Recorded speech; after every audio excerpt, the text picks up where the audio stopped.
라디오, TV를 통해서 들려오는 소식은 기쁜 소식이 아니라 들으면 굉장히 기분이 우울해지고 심지어 화가 나기까지 하는 그런 소식들이 들려지고 있습니다. 하늘 간의 관계 때문에 좋지 않은 소식들도 들려오고 태풍과 허리케인처럼 재난의 소식도 들려옵니다. 그런데 태풍이나 허리케인 등의 자연재해는 인간이 어떻게 보면 어찌해 볼 수 없는 것 아닙니까? 물론 피해를 최소한도로 줄일 수 있으면 좋겠지만 하지만 그것에도 한계가 있다는 것입니다. 그러니 그런 자연재해 소식을 듣게 되면 참 너무나 마음이 안타깝죠. 하지만 그런 문제는 그렇다고 치더라도 너무나 타락한 인간들에 관한 그런 소식을 듣게 되면 분노가 생깁니다. 혹시나 들으셨던 분도 있지 모르겠지만 미국 캘리포니아 쪽에서 며칠 전에 25살 된 청년이 자기 어머니의 손과 발을 묶고 정말 많이 때리고 그리고 그 어머니 몸에다 불을 질렀습니다. 그래서 그 어머니는 뇌사 상태에 빠졌다가 어제 죽었다는 그런 소식이 들려왔습니다. 그리고 최근에 한국에서는 그 초등학교 1학년 그 어린 여자아이를 성폭행한 사건 때문에 지금 전국이 너무나 분노하고 있지 않습니까? 그런 잠을 자고 있는 7살 어린아이를 이불채 들고 가서 그런 잔인하게 성폭행을 하는 그런 소식을 들으면요. 마음에 정말로 끓어오르는 분노가 차고 넘치게 됩니다. 그렇다면 지금 이 세상은 왜 이리 악할까요? 그러나 이것은 오늘 우리만의 고민이 아니라는 것입니다. 과거에도 여전히 악이 존재를 했습니다. 요즘만 나쁜 사람이 있는 것이 아니라 과거에도 여전히 악한 사람들이 있었던 것입니다. 우리 모두는 타락한 인간이기 때문에 이 세상이 어느 정도 맑아질 수는 있을지언정 온전한 천국을 이루기에는 부족하다는 것입니다. 저는 그래서 오늘 설교 제목을 하만과 같은 세상이라는 것으로 정했습니다. 왜냐하면 하만이라는 인간이 그런 살아가는 모습을 보면 그 모습이 바로 요즘 세상의 모습이라는 것을 우리는 알 수 있기 때문입니다. 그래서 하만과 같은 세상은 도대체 어떤 세상인지, 그리고 그런 세상을 살아가면서 하나님을 믿는 우리들은 어떤 자세로 살아가는지에 대해서 오늘 살펴보고자 합니다. 자, 하만과 같은 세상은 여러 가지 특징이 있어요. 저는 그것을 오늘 몇 가지를 다룰 건데, 하만과 같은 세상은 이렇다. 그런 특징 중에서 가장 특징적인 것이 불공평함에 있습니다. 즉, 이 세상은 공평하지 못한 세상이라는 것입니다. 우리 한번 1절 보겠습니다. 1절 우리 다 함께 읽습니다. 시작. 그 후에 아하수에로 왕이 아각 사람 함무다다의 아들 하만의 지위를 높이 올려 모든 함께 있는 대신 위에 두니. 자, 하만이 높은 자리에 올랐습니다. 그러나 그가 무슨 이유 때문에, 우리가 1장 2장 살펴봤잖아요. 하만이라는 이름은 전혀 나오지도 않았는데 왜 어느 날 갑자기 왕 다음에 가장 높은 자리에 오르게 되었는지 그 이유는 정확히 나오지 않습니다. 그러니 모르죠. 하지만 2장 19절과 비교해서 대조해서 말씀을 보게 되면 참 안타깝고 속상한 일이 나옵니다. 2장 우리가 19절 이하를 보면 모르드게는 왕의 생명을 구합니다. 사건은 이런 겁니다. 왕에게 원한을 가지고 있는 사람들이 왕을 죽이려는 역모를 꾸몄습니다. 근데 모르드게가 그 역모를 깨달았죠. 알아챘죠. 그리고 빨리 그 역모를 처리를 함으로 왕의 생명이 위험할 수도 있는데 왕의 생명을 구한 것입니다. 모르드게가 은인이었던 것입니다. 그래서 왕은 역모를 깨닫고 역모에 가담한 사람들을 다 죽였습니다. 그렇다면 자신의 목숨을 구해준 그 모르드게에게 어떤 상을 줘야 되는 건 아닙니까? 근데 왕은 모르드게에게 어떠한 포상도 하지 않았습니다. 물론 왕이 일부러 그런 것이 아니라 깜빡 잊은 것입니다. 하지만 은혜를 잊은 것이죠. 그러니 모르드게로서는 그것이 두고두고 아쉬울 일입니다. 그런데 왕이 하만과 같은 사람을 왕 다음 위치로 높은 자리에 세웠으니 얼마나 열받는 일입니까? 정작 상을 받아야 될 사람은 상을 받지 못하고 상을 받으면 안 되는 사람이 상을 받았으니 얼마나 불공평하다는 겁니다. 왕을 구한 사람은 무시하고 왕을 이용해 먹은 사람이 상을 받았기 때문입니다. 물론 하만은 지금은 아니지만 이제 왕의 그러니까 왕 다음 위치에 오르는 왕은 이용해 먹었지만 어쨌건 그런 캐릭터의 사람은 높은 자리에 오르고 큰 공을 왕의 목숨을 살려준 사람은 어떤 상도 없으니 일할 의욕이 나지 않는다는 것입니다. 그런데 이것이 그 시대만의 문제가 아니라 오늘날 우리에게도 사는 삶도 참 불공평할 때가 많다는 것이에요. 열심히 일을 한 사람은 칭찬을 받지 않고 때로는 적당히 그런 이제 게으르게 요령을 피운 사람이 칭찬을 받는 세상 아닙니까? 지금도 한국에는요, 여러분 낙하산 인사라는 말 들어봤죠? 낙하산 인사가 아직도 많이 성행합니다. 즉, 한 계단 한 계단 차근차근히 이렇게 오르고 승진하는 것이 아니라 마치 낙하산이 떨어지는 것처럼 뭐 높은 사람과의 인연과 연줄 때문에 낙하산 인사로 발령이 되는 사람들이 있다는 거예요. 지금 이 세상이 그렇지 않습니까? 심지어 이런 불공평함이 교계에도 있습니다. 저는 목사지만 같은 목사들을 보면서 참 불공평한 일이 많다라는 게 그런 게 느껴질 때가 많습니다. 저 같은 사람은 뭐 쉽게 얘기하면은 목사 아들도 아니고 장로 아들도 아니고 그냥 평신도의 아들이었고 속된 말로 하면 맨 땅에 헤딩한 사람입니다.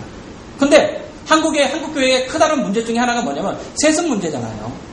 큰 교회, 대형 교회의 목사님, 그 아들들이 그 아버지가 이루어놓은 큰 대형 교회를 그대로 물려받거나 요즘은 그렇게 하지 않아도 그냥 옆에 있는 자기가 아는 사람의 아버지를 이용하여 큰 교회 담임 목사로 가는 경우가 많다는 거예요.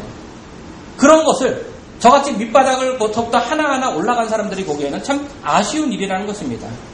물론 그런 아들 목사 중에서 정말 실력이 뛰어난 사람들도 있겠죠. 그러나 그런 목사라면 처음부터 실력으로 한 단계 한 단계 밟아 나가야 할 것을 말 그대로 아버지의 후광을 입어서 낙하산을 탄다는 것은 한국 교회가 점점 한국 교회조차도 하만과 같은 세상이 되어가고 있다는 것이고 그런 모습이 너무나 아쉽다라는 것입니다.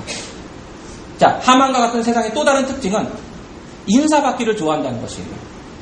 그래서 윗사람과 아랫사람을 엄격히 구분하고 아랫사람에게 인사를 강요하는 세상입니다. 그러나 윗사람이 아랫사람에게는 뭔가를 안 해요. 그러니까 아랫사람이 윗사람에게 보여줄 예의가 있다면 또한 윗사람이 아랫사람에게 보여줄 예의도 있는 것 아닙니까? 그런데 나이가 많다고 나이 어린 사람들에게 무조건 반말을 하고 요즘 어린 것들은 인사성이 없다라는 식으로 하면요. 정작 나이가 어린 사람들은 그 말을 듣고 화가 날 수밖에 없다는 것입니다. 한번 2절 보십시오. 2절 우리 함께 읽습니다. 시작. 대궐문에 있는 왕의 모든 신복이 다 왕의 명대로 하만에게 꿇어 절하되 모르드게는 꿇지도 아니하고 절하지도 아니하니. 자, 하만이 높은 자리에 앉게 된 후 사람들에게 인사를 받았는데 2절을 보면 당시 상황이 어땠을지 좀 어느 정도 추측을 할 수 있습니다. 자, 2절에 보면 이상한 게 있어요. 왕은 아랫사람들이 하만에게 인사를 하도록 또 명령을 내린 겁니다. 제가 에스더서 설명하면서 에스더서에는 법이 많이 나온다고 그랬잖아요. 법, 명령, 히브리어로는 다트가 많이 나오는데 왜 자꾸만 다트를 남발하는데 심지어 모르드게에게 너네들 모르드게 보면 꼭 인사해야 한다라고 그런 명령을 내린 겁니다. 왜 그랬을까요? 저는 이렇게 생각합니다. 명령이 없다면 누구든지 모르드게에게 자연스러운 상황에서는 인사하기를 싫어했기 때문일 수도 있습니다. 그렇잖아요? 그러니까 여러분이 그런 입장이라면 낙하산 누가 좋아하겠습니까? 그리고 뭐 억지로 인사하는 거 누가 좋겠습니까? 그러니 왕은 하도 사람들이 하만에게 인사를 하지 않으니 그러니 야 너네 제발 인사 좀 하라. 하만 보면 인사 좀 하라. 명령까지 내린 것입니다. 그러니 하만의 케이스는 전형적으로 엎드려 절박하게 되어 있습니다. 지금 이 사회는요. 진정한 어른들은 많이 사라지고 있습니다. 존경할 만한 사람들. 여러분 존경할 만한 사람들 누구세요? 내가 존경하는 사람 누굽니까? 라면 한국 사람들이 제일 많이 얘기하는 분이 이순신 장군이나 세종대왕입니다. 자, 그리고 개인에 따라 다르겠죠. 유관순 여사가 존경할 수도 있고 안중근 의사가 존경할 수도 있지만 그렇다면 현존하는 사람 중에 존경하는 사람이 누구입니까? 저희 남편입니다. 이런 얘기가 안 나오잖아요. 자, 현존하는 인물 중에는 존경할 만한 구석이 뭐 사람들이 많이 없어요. 그러니까 요즘 시대에는 이런 얘기를 해요. 진정한 어른은 없는 시대. 그러니까 어른인 우리가 사람들에게 야, 좀 어른을 공경해라. 어른을 존경하라. 이렇게 말을 하기 전에 내가 먼저 존경받을 수 있고 공경받을 수 있는 어른이 되어야 하는 것 아닙니까? 제 아이들을 보면 알아요. 물론 저는 우리 아이들에게 야, 너희들 모든 어른들만 보면 인사해라. 그렇게 알려줘요. 가르칩니다. 그러니 항상 이렇게 아침에 이렇게 나올 때도 그렇고 그러면 딱 내가 인사해? 아니면 눈치 보면서 눈 크게 뜹니다. 그러면 아이들이 인사를 하는데 억지로 시키는 거야. 시키니까 억지로 합니다. 그러나 자기에게 잘해준 사람을 만나면 어떻게 하냐면요.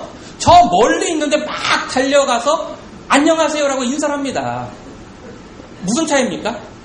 그러니까 자기들도 어린 아이들은요. 감정에 솔직해요. 그래서 내가 정말 나에게 잘해주고 나에게 나이스하게 대해주는 사람은 인사하지 말라고 해도 저절로 가서 인사를 하는데 정말 그렇게 하지 않고 왜 인사 안 해? 이런 사람들은 그냥 시키니까 억지로 하는 것이지 그만큼의 자발성이 안 나온다는 것이에요. 그러니 내가 정말 인사를 받길 원한다면 어떻게 해야 됩니까? 아이들 눈치 보라는 것이 아니라 내가 자연스러운 상황에서 인사를 받을 만한 어른이 되면 자연스러운 것 아닙니까? 그런데 나는 그런 노력 없이 야 너네 왜 인사 안 해? 라고 얘기하는 것은 하만과 다를 것이 없다는 것입니다. 자, 하만과 같은 세상은 이런 특징도 있습니다. 5절 한번 봅니다. 5절 읽습니다. 시작. 하만이 모르드게가 꿀지도 아니하고 절하지도 아니함을 보고 심히 노하더니 어떤 거냐면요. 이 세상은 누구든지 지금 내 비위를 건들기만 하면 가만두지 않겠다는 세상입니다. 열받고 공격하는 세상이죠. 하만은요, 사실 모르드게가 누군지도 몰랐어요. 그리고 누구든지 몰랐기 때문에 모르드게가 자신에게 절하지 않는다는 것도 몰랐습니다. 그런데 어떤 사람들이 야, 모르드게가 절하지 않는다더라. 당신에게 절하지 않습니다라고 얘기하자 그 말을 듣고 열이 받은 것입니다. 사실 누군가 나를 싫어하고 나를 무시할 수도 있겠죠.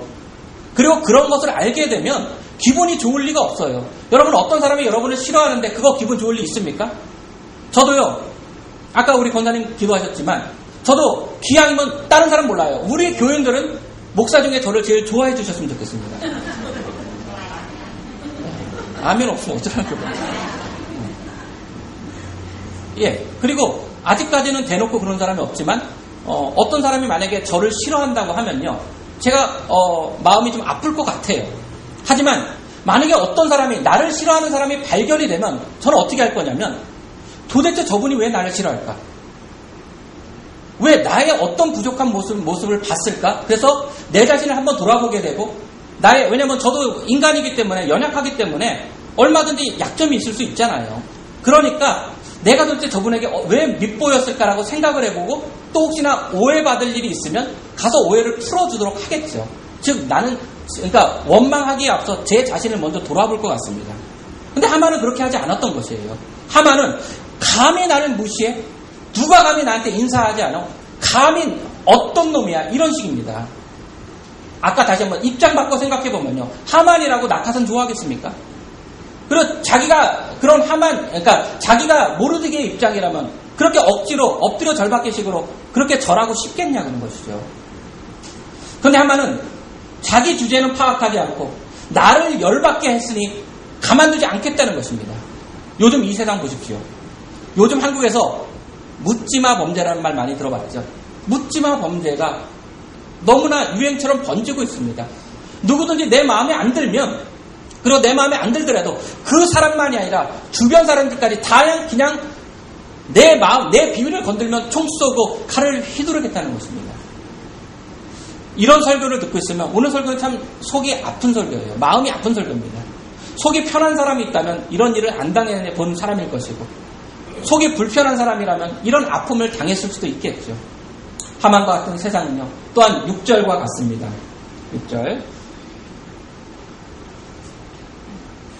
6절 우리 함께 읽습니다. 시작. 하만이 모르드게만 죽이는 것이 경하다 하고 아하수에로의 온 나라에 있는 유다인 곧 모르드게의 민족을 다 멸하고자 하더라. 자, 뭐냐면요. 이 세상은 너무나 문제를 확대시킨다는 거예요. 너무나 오버한다는 것입니다. 생각해 보세요. 오늘 사건은요. 하만과 모르드게 두 사람만의 일이에요. 그러니까 두 사람만이, 그러니까 하만은 모르드게에게 섭섭할 수 있습니다. 그러면 두 사람만 해결되면 될 문제를 이건 두 사람 문제로 해결되는 것이 아니라 마치 전쟁을 벌이고 한 사람이 잘못한 거 가지고 그 사람의 모든 민족을 말살시켜 버리겠다라는 그런 마음이 들었던 것입니다. 히틀러가 그랬죠. 히틀러는 자기 마음에 들지 않는다고 유대인 모두를 말살하지 않았습니까? 마찬가지로 구약에서 하만은 그러니까 모르드게가 마음에 들지 않는다고 모르드게에게 속한 모든 민족 자체를 완전히 싹쓸이 해버리겠다는 민족 말살 정책을 세웠던 것입니다. 그렇다면 당시에 페르시아의 유대인들이 얼마나 되었을까요? 얼마였을 것 같습니까? 학자들마다 의견이 달라요. 근데 미니멈으로 잡은 게 100만이고 맥시멈으로 잡으면 400만 명입니다. 100명이 아니에요. 400명이 아니라 미니멈으로 잡은 게 어떤 학자는 더 최소로 잡은 게 75만 명이 살았다고 얘기하고 많게는 400만 명이에요. 그러니까 한 사람이 나에게 인사 안 했다고 많게는 400만 명을 죽여버리겠다는 것입니다. 그러니 하만은 구약의 히틀러죠. 히틀러도 얼마나 많은 유대인들을 죽였습니까? 비록 하만은 성공하지 못했지만 히틀러는 성공했잖아요. 그래서 미니멈으로 잡으면 히틀러가 죽인 사람이 아슈비츠 그 수용소에서 100만이고 많게는 600만까지 죽였다고 얘기를 하지 않습니까? 그러니 하만을 생각할 때 저 사람은 구약의 히틀러다라고 생각하면 됩니다. 자, 하만과 같은 세상의 또 다른 특징은요. 원한과 같은 그런 옛 감정 속에 사는 사람들이 많다는 것이에요. 1절을 보면요. 하만이 속한 민족이 나오잖아요. 하만은 아각 사람이라고 하는데 정확히 얘기하면 아말렉 사람입니다. 이 아말렉 사람에 대해서 많이 들어봤잖아요. 아말렉 사람은 전통적으로 이스라엘의 발목을 잡으렸던 사람들이고 그래서 이스라엘과 많은 싸움을 했던 것입니다. 자, 이스라엘과 아말렉 간의 유명한 싸움이 어떤 싸움이냐면 히브리서 17장 보면 이런 싸움이 있습니다. 여러분 알 거예요. 어떤 거냐면 모세가 손을 번쩍 들면 이스라엘이 어떻게 됐습니까? 이겼죠. 모세가 힘이 빠져서 손을 내리면 이스라엘이 밀린 싸움이에요. 그래서 결국 모세가 끝까지 아론과 훌 때문에 손을 들어서 결국엔 승리했던 그 싸움이 바로 아말렉과의 싸움이었습니다. 자, 그 싸움 말고 또 유명한 것이 뭐냐면 혹시나 지난주 우리 모르드게 얘기하면서 모르드게의 지파를 여기까지 기억하시는 분 계십니까? 모르드게는 베냐민 지파였습니다. 그리고 베냐민 지파에서 가장 유명한 사람은 이스라엘의 초대 왕이었던 사울 왕이었습니다. 근데 사무엘상 15장을 보면 그런 이스라엘과 아말렉 간에 또 싸움을 나누는데 전쟁이 나오는데 하나님이 그때 어떤 명령을 내리셨냐면 아말렉을 싹쓸이 해버리라는 거예요. 진멸해버리라는 것입니다. 이 민족은 단 한 명도 어떤 생명도 남겨두지 말고 다 싹쓸이 해버리라는 거, 진멸하라는 우리가 예전에 배웠던 헤렘이라는 단어가 그 헤렘을 시켜버리라는 것이 하나님의 미션이었습니다. 근데 사울은 그런 하나님의 말씀에 온전히 순종하지 못하고 결국 사람들을 그러니까 우양을 살려뒀고 그리고 왕을 살려두었습니다. 그러다가 헤렘을 시키지 않았기 때문에 사울 왕이 결국 영적으로 헤렘을 당해서 하나님이 그 일을 계기로 사울 왕을 이제 완전히 제껴버리신 겁니다. 자, 그런 악연이 있었기 때문에 모르드게가 볼 때는요 하만이 싫은 거예요. 그리고 하만이 볼 때에도 모르드게가 싫은 겁니다. 그건 그럴 수도 있습니다. 그런데 너무 이런 과거의 원한에만 얽매여 살다 보면요 그럼 현실의 삶도 힘들고 미래도 없어 보인다는 것입니다. 너무나 지난 일에만 집중하면요 그렇게 되면 그러면 힘들다는 거죠. 왜냐하면 지금 현재를 살아가야 되는데 자꾸만 지난 일에만 집중하기 때문에 과거에 자꾸만 발목이 잡혀버린다는 것입니다. 근데 그런 사람들이 너무나 많아요. 뭔가 갈등이 있을 때마다 과거의 지난 일들까지 다 꺼내는 사람들이 있습니다. 부부싸움 할 때 그런 일이 많죠. 주로 아내들이 그런 일이 많아요. 부부싸움 하면 제가 원하는 건 뭐냐면 현재 일만 가지고 하는 거예요. 당신은 왜 어제 늦게 들어왔어? 당신 왜 사람들 앞에서 망신 줬어? 오케이, 지금 일이니까. 그런데 과거로 들어가서 당신 내가 임신했을 때 거기까지 나가요. 당신 내가 입덧할 때 왜 그거 안 사왔어? 알래스카 가장 북극에 있을 때 제가 붕어빵 있을지도 않아요. 붕어빵 있으면 사왔죠. 붕어는 있을지 몰라도 붕어빵은 없었던 그 시대에 붕어빵 왜 사왔어? 붕어빵을 사려면 비행기 650불 주고 앵커리지 내려가서 소문서 하루에 2번 뜨는 비행기 그거 타고 다 갔다 와야 돼요. 다 식어요. 그런데 오케이. 근데 그러니까 지금 내가 잘못한 거 가지고 따지면 되는데 과거 붕어빵이 어쩌게 했느니 산후 우울증 걸렸을 때 왜 나를 안 돌봤느니 그렇게 얘기하면요. 또 어쩌라는 거예요? 뭡니까? 결국은 날 한번 이겨먹겠다는 거예요.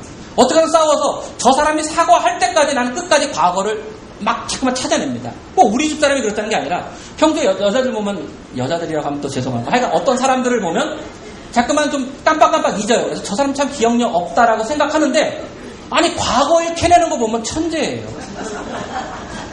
기억하지 못하는 것 없는 것도 만들 판입니다. 이런 세상에서 살고 있다는 것입니다. 왜입니까? 그래서 남편들은 어떤 경우는요. 심지어 어떤 사람들은 자기가 잘못한지도 모르고 무조건 잘못했대요. 왜냐하면 그래야 싸움이 끝나기 때문입니다. 자, 이것이 바로 하만과 같은 세상입니다. 하만과 같은 세상의 특징이 아직도 두 가지가 있는데 짧게 말씀드리면요. 두 가지만 더 말씀드리겠습니다. 한번 9절, 성경 있는 분 9절 한번 봅니다. 9절.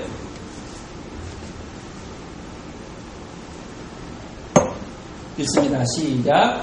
왕이 옳게 여기시거든 조서를 내려 저희를 진멸하소서. 내가 은 1만 달란트를 왕의 일을 맡은 자의 손에 붙여 왕의 부고에 드리리이다. 여기도 진멸이라는 말이 나오죠.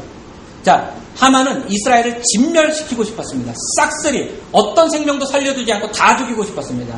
그러기 위해서 무엇을 하냐면 왕에게 뇌물을 바칩니다. 근데 9절에서 나오는 액수는요. 인간의 상상을 초월합니다. 어느 정도의 액수냐면 그 액수가 페르시아가 당시 미국보다 큰 나라라고 하지 않았습니까? 전 세계에서 가장 큰 나라의 1년 세입금 총액이 바로 이 액수입니다. 하만이 주겠다는 거예요. 그렇다면 이 하만이 그만큼 부자였습니까? 그래서 학자에 따라는 그만큼 부자일 수도 있고 하만은 앞으로 자기가 이스라엘 그 400만 명까지 되는 이스라엘을 다 죽이고 재산을 다 몰수한 후에 얻을 재산을 생각하고 그걸 다 왕에게 바치겠다라고 해석을 하는 학자도 있습니다. 하만은 어쨌건 그만큼 이스라엘이 싫었던 것입니다. 유대인들이 싫었던 것입니다. 그래서 좋게 말하면 정치계 자금이지만 나쁘게 말하면 뇌물까지 쓰면서 불의를 저지르기 위해서 또 다른 불의를 저질렀던 것입니다. 이것이 하만과 같은 세상입니다. 정말로 하만이 그 일에 대해서 이것이 옳은 일이라고 생각했다면요. 여러분 옳은 일 하면서 뇌물 주는 거 봤습니까? 아니에요. 정말 옳은 일이라면 왕에게 어떤 민족이 어떤 일을 했다가 정확히 얘기해야 되는데 하만은요. 뺄 건 철저하게 빼요. 그리고 붙일 건 붙입니다. 8절 한번 여러분이 나중에 보시면 400만 명이나 죽이는 거예요. 미니멈으로 해도 100만 명인데 100만 명 이상을 죽이는데 이스라엘, 그러니까 유대인이라고 민족을 얘기하지 않고 그냥 한 민족. 저기 어디 한 민족이 있는데 말 안 들으니 착사를 내십시오. 여러분 한두 명이 아니라 100만 명 이상 되는 숫자를 죽이면서 민족의 이름조차도 제대로 고하지 않는 것. 그게 제대로 된 사람입니까? 하만은 어떻게 하든 죽이고 싶었다는 거예요. 그렇다고 하만이 순간적으로 열받아가지고 갑자기 일을 벌인 것이 아니라 7절을 나중에 보게 되면요. 하만은 지금 당장 죽이는 것이 아니라 앞으로 10개월, 11개월 후에 D-Day를 10개월, 11개월 후로 잡아놓고 차근차근 하나하나 철두철미하게 계산을 해서 유대인들을 말살할 정책을 세웠던 것입니다. 이것이 사단의 모습입니다. 그리고 제가 말씀하고 싶은 건 왜 이 세상이 지금 하만과 같은 세상인가? 지금 이 세상은 어떻게 하든 신자들을 죽이려 하고 있기 때문입니다. 어떻게 하든 교회를 무너뜨리기 위해서, 어떻게 하든 신자들을 발목을 잡고, 어떻게 하든 신자들을 쓰러뜨리기 위해서 발악을 하는 세상이 지금 우리가 살아가는 세상이라는 것입니다. 그래서 얼마나 많은 교회들이 공격을 당하고 있습니까? 얼마나 많은 신자들이 공격을 당하고 있습니까? 사단은 정말 다양한 방법으로 신자들을 공격합니다. 그래서 외부적으로는요, 어떤 경우는 교회를 외부적으로 핍박하기도 합니다. 우리는 아니지만 중동 같은 지역에서는 아직도 예수를 믿는 것 때문에 핍박을 당하고, 우리가 지난주 통곡비대회를 통해서 봤던 것처럼 북한의 지하교회 잡히면 어떻게 됩니까? 얼마나 큰 아픔이 있습니까? 그리고 내부적으로는요, 온갖 이단 사상을 침투시켜서 교회를 무너뜨리려고 하는 것이 바로 사단의 전략입니다. 하와이는요, 외부적인 핍박은 없죠. 하지만 너무나 많은 이단 사상들이 있습니다. 그래서 많은 교회들이, 많은 신자들이 흔들리고 있고 이단에 넘어가고 있고 교회 자체가 많이 연약해지고 있는 것. 여러분 이것을 보면서 한번 우리가 생각해야 되는 겁니다. 아, 이 세상이 하만과 같구나. 내가 이 상태로 이렇게 긴장하지 않고 나태하게 지내면 안 되겠구나. 이걸 깨달아야 된다는 것입니다. 얼마 전에 한국에서는 합동증 목사 한 분이 목사도 아니에요. 지금 면직당하고 아예 출교를 당했습니다. 왜 그랬냐 하면 그분은 선교까지 갔다 온 사람인데 멕시코인가 어딘가 중남미로 선교를 갔다 돌아와서 돈이 떨어지다 보니까 어디로 들어갔냐면 신천지 이단으로 들어갔습니다. 차라리 아예 목사를 하지 말고 빌어먹기라도 하지. 빌어먹을 데가 없어가지고 신천지 이단으로 들어가서 그 교회 건전하다고 그렇게 하다가 출교를 당한 것입니다. 여러분 우리도요. 이단들의 특징은 뭐냐면 이단들은 돈 많잖아요. 돈 많으니까 어떻게든 우리를 꼬시려고 밥 사주겠다. 어르신 피하면 점심 준다. 뭐한다. 자꾸만 그렇게 얘기를 하고 사람들을 밥으로 유혹한다는 거예요. 그러니 여러분 밥 사준다고 넘어가지 말고 진리를 수호하길 바랍니다.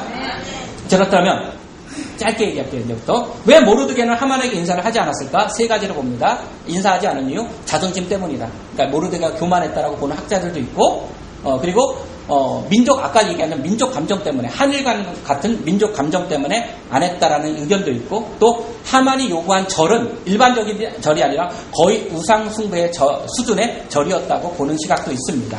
그러나 그 이유가 정확히 나오진 않고 또 그만큼 중요하지도 않습니다. 제가 말씀드린 것은 이거예요. 지금 우리가 살아가는 세상이 이만큼 위험하다는 것입니다. 지금 우리가 살아가는 세상이 정말 하만과 같은 불공평하고 온갖 비리가 있고 죄악들이 판을 치고 신자들과 교회들을 죽이려고 하는 세상이 이 세상이라는 것입니다. 그렇다면 우리는 이 하만과 같은 세상을 살아갈 때 우리에게는 어떤 희망도 없는 것입니까? 아닙니다. 하만과 같은 세상을 살고 있지만 하나님이 우리를 여전히 보호하시고 지켜줄 줄 믿습니다. 비록 왕은요 모르드게의 공로를 잊어버렸어요. 그래서 갚아주지도 않았습니다. 상을 주지 않았지만 하나님은 나중에 어떻게 하냐면요 잠을 자려고 하는 왕을 막 깨우시면서 그리고 평소에 잘 읽지도 않는 역대 일기를 읽히시면서까지 모르드게가 한 일을 깨닫게 하고 기어이 상을 베풀게 만드는 것이 하나님의 은혜인 줄 믿습니다. 그리고 아무리 하만이 그런 계획을 세워도 결국 하만의 계획은 실패하지 않았습니까? 왜냐면요 하만 같은 세상에서 하만이 힘이 있어 보이지만 우리를 믿는 그러니까 우리가 믿는 하나님 우리가 의지하는 하나님은 전능하신 하나님이시기 때문입니다. 하나님은요 페르시아에 있는 그 유대인들을 지켜주기 위해서 히든카드를 준비하지 않았습니까? 그 히든카드가 누굽니까? 에스더였어요. 적들은 에스더가 설마 비장의 카드가 될 줄 아무도 생각하지 못했습니다. 심지어 유대인조차도 에스더가 비장의 카드라고 아무도 생각하지 못했습니다.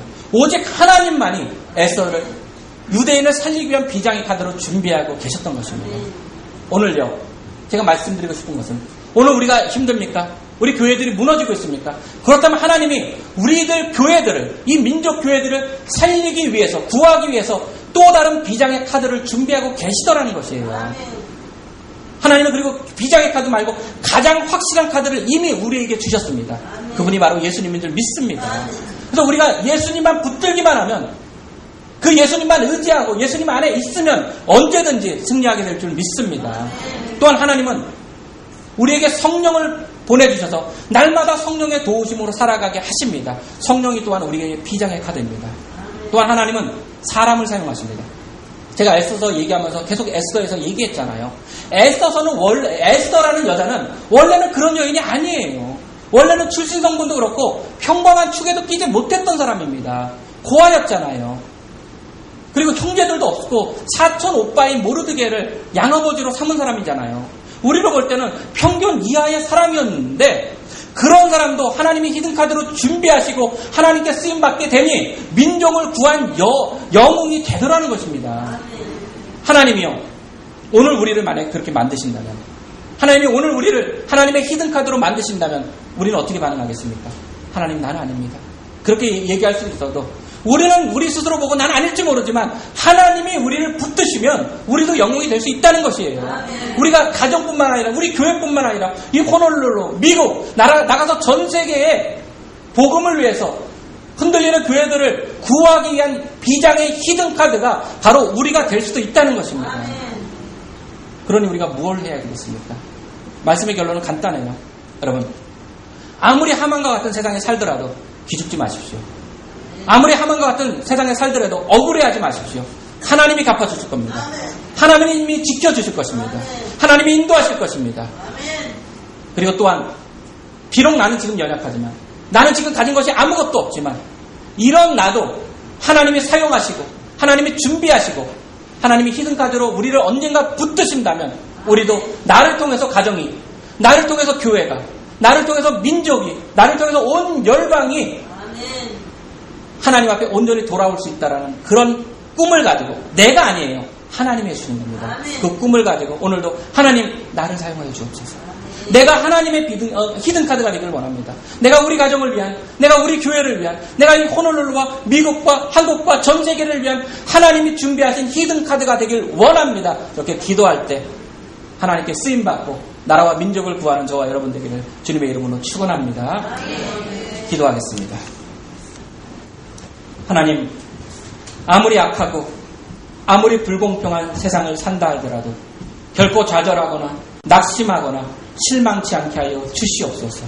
하나님이 여전히 우리와 함께 하시고, 하나님이 여전히 우리를 지키시며, 하나님이 우리를 구원할 이미 결정적인 카드를, 예수님을 우리에게 보내주시고 성령님이 우리를 도우심을 받고 있다는 것 깨닫게 하여 주옵시고, 나는 결코 혼자가 아니라는 것을 깨닫게 하여 주옵시고, 적이 아무리 많은 큰 힘으로 공격해도 내가 하나님을 의지하고 하나님 안에 있을 때 얼마든지 보호받고 내가 오히려 적들을 무너뜨릴 수 있다는 믿음 허락하여 주시옵소서.